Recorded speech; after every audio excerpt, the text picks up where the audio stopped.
નમસ્કાર, સમય news YouTube ચેનલમાં તમારું સ્વાગત છે. નીટ પેપર લીક મુદ્દે શક્તિસિંહ ગોહિલના કેન્દ્ર સરકાર પર આકરા પ્રહારો કર્યા છે.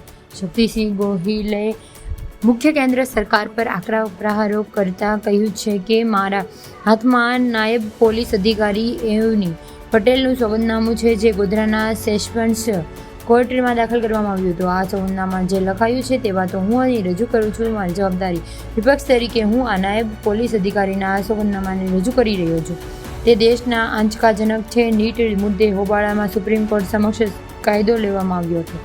આ નીટની પરીક્ષામાં કોઈ ગેરરીતિ થઈ નથી, કોઈ પેપર લીક થયું નથી. કેન્દ્રીય સ્વાસ્થ્ય મંત્રી ધર્મેન્દ્ર પ્રધાને કહ્યું હતું કે આ બરાબર છે, પરીક્ષા કોઈ ગેરરીતિ થઈ નથી, જ્યારે હકીકતમાં નાયબ પોલીસ અધિક્ષક સેશન્સ કોર્ટમાં નીટ કૌભાંડની ખુલ્લું પાડી દેવામાં આવ્યું છે. ગોધરા સેશન્સ કોર્ટમાં રજૂ કરાયેલા સોગંદનામામાં જણાવ્યા પ્રમાણે તમામ તપાસમાં કરોડો રૂપિયા મળ્યા છે અને વ્યાપક પ્રમાણે બેંક ચેક કર્યા છે.